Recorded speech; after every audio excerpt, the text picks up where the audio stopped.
Olá pessoal, iniciamos mais uma aula de comunicação funcional da língua portuguesa e hoje nós vamos abordar um assunto muito interessante que diz respeito aos recursos gramaticais e disposição das palavras no texto. Bom, afinal, o que é isso na prática? Quando nós escrevemos, sempre temos a ideia de provocar um sentido, de provocar um efeito, à medida em que colocamos, dispomos as palavras para que elas construam um texto, para que elas sejam um texto. Bom, de acordo ou na medida em que nós usamos, nós dispomos essas palavras no texto, elas podem provocar efeitos diversos, sejam quaisquer efeitos. Muitas vezes, uma mesma palavra pode provocar sentidos diferentes, de acordo com o local em que nós a dispomos em um texto, em umas simples frases. Bom, diante disso, nós vamos tratar de algumas questões que remetem a essa disposição das palavras no texto, para que a gente possa entender um pouquinho mais como isso funciona, certo? Então vamos lá. Nesse primeiro momento aqui, nós temos uma frase que nos diz e nos informa da seguinte maneira: calmamente, o aluno respondeu a questão. Por outro lado, o aluno calmamente respondeu a questão. Bom, você percebe aí que mesmo as palavras a palavra calmamente sendo colocada em espaços, em momentos diferentes no texto, nós não tivemos nenhum prejuízo de sentido, bem como a forma com que a palavra foi colocada não prejudicou também o entendimento dessa frase. Agora vamos aqui colocar outro exemplo que está relacionado à harmonia, à disposição das palavras e de que forma elas podem construir uma harmonia.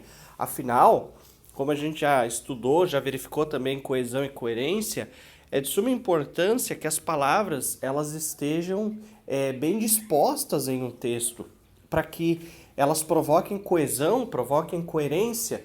Lembrem-se que a coesão é a própria articulação das palavras e a coerência é a lógica. São dois elementos fundamentais para que um texto tenha sentido. Então, por isso que nós precisamos observar esses pontos. Agora, olha o exemplo que nós temos aqui quando eu digo: ele não me entregara-me a encomenda. Percebam que muitas vezes o nosso próprio ouvido é o nosso avaliador.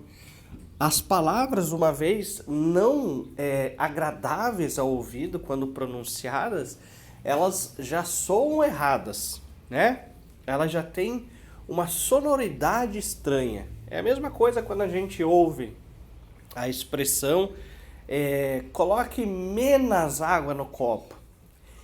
Quem está acostumado com a ideia de que só existe menos, é claro, a gente não pode entrar no mérito aí de que muitas pessoas fazem essa associação, né, do menos para masculino e do menos para feminino.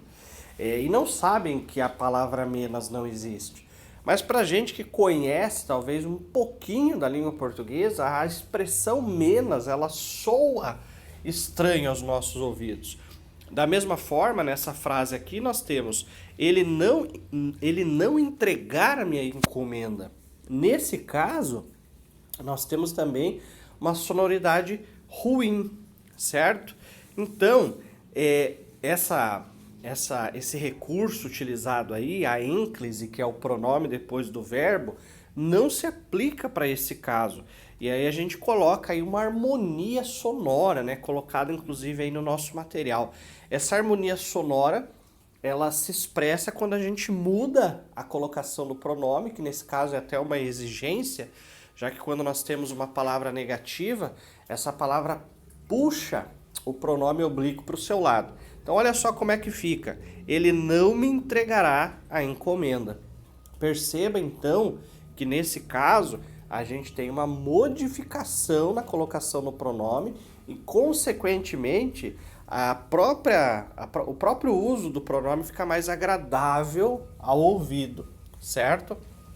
Então, nós temos aí uma disposição de palavra, nesse caso do simples pronome no texto, que dependendo da sua colocação, certo? Dependendo do seu uso, ou do momento do seu uso, nós temos uma falta de harmonia sonora e a constatação de uma harmonia sonora. Isso é muito interessante, né? Nesse caso, inclusive, existe uma regra, como eu disse, quando a palavra é negativa, ela puxa o pronome oblíquo para o seu lado, mas em alguns casos a gente percebe que mesmo assim a pessoa que não conhece essa regra, é normal, é uma regra extremamente detalhista, né? Ela não passa tão comum para todos nós, mas então por isso nós corremos o risco de usar de forma equivocada e mesmo assim insistir nesse descompasso sonoro, certo?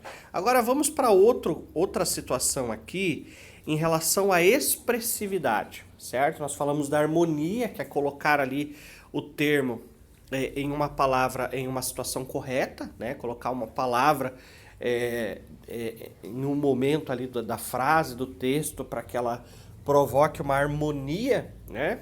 Aqui a gente fala sobre expressividade. E aí eu gostaria que vocês observassem a questão do uso do adjetivo grande. Lembre-se que o adjetivo é uma palavra que traz características, né? O adjetivo ele é um termo que traz características ao substantivo. O adjetivo gira, orbita em torno de um substantivo, certo? Então, quando eu digo assim, cidade grande, a cidade é o substantivo, ou seja, o nome do objeto, ou nesse caso da cidade, né? Ou do termo cidade, e aí nós utilizamos grande nesse caso como sendo adjetivo, ou seja, aquela palavra que atribuiu características à expressão ao substantivo cidade. Da mesma forma que eu posso falar lugar bonito, certo? A expressão lugar é um substantivo e bonito está dando uma característica à palavra lugar. Lembre-se que o adjetivo ele não traz apenas características positivas, feio, sujo, são expressões aí que não têm uma característica positiva, mas que continuam sendo adjetivos porque caracterizam alguma coisa, que nesse caso é o substantivo, certo? Então nós temos ali, voltando aqui à questão da expressividade, nós temos o uso do adjetivo grande. E vamos verificar a forma como esse adjetivo é colocado no texto. Então eu tenho ali, você é um grande homem. Você é um homem grande. Percebam que a forma como nós colocamos esse adjetivo no texto provoca efeitos diferentes. Aí já não é uma questão nem mais de harmonia. É uma questão do meu objetivo, da minha tentativa de colocar expressividade e sentido nas duas frases. Vamos lá. No primeiro caso nós temos você é um grande homem, certo? A expressão você é um grande homem dá a ideia de alguém que tenha feitos grandiosos, que seja de um caráter ilibado, que tenha boas virtudes. Você é um grande homem, certo? Por outro lado, nós temos a expressão você é um homem grande, onde aí nós temos a palavra grande associada muito provavelmente à estatura.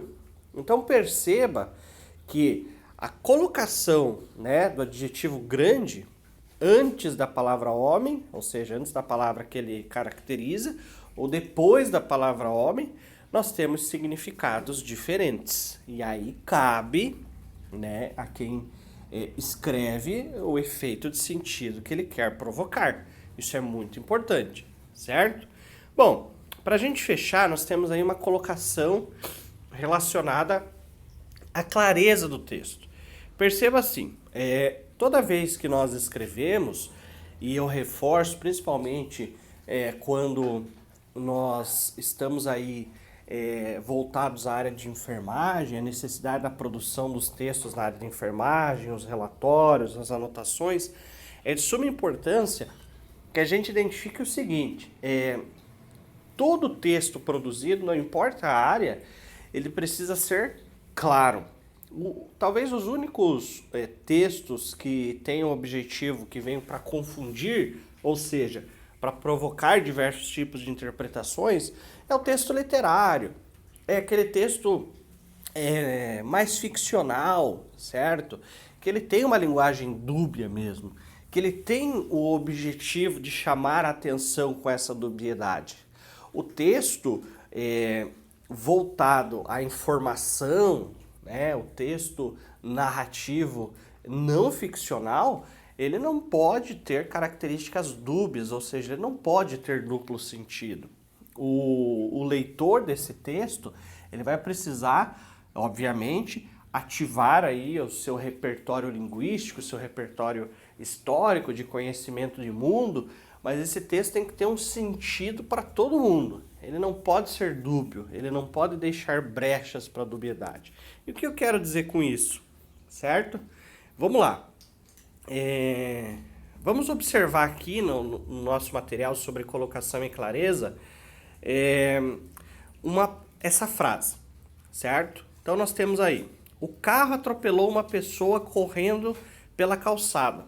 Então veja, não sabemos ao certo se quem estava correndo era a pessoa que foi atropelada ou se foi o carro.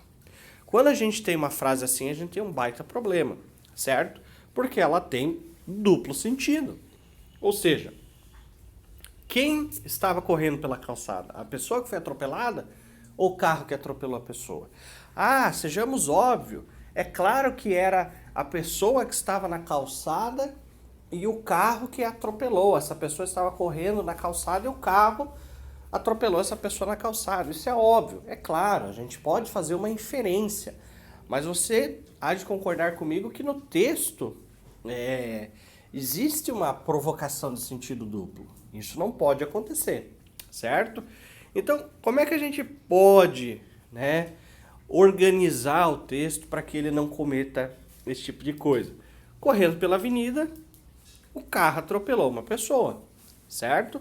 Agora a gente percebe, nós colocamos aí a palavra avenida e ela ajudou na construção do sentido, e esse sentido é único. Não resta mais dúvida de que o carro estava na avenida, e acabou atropelando uma pessoa.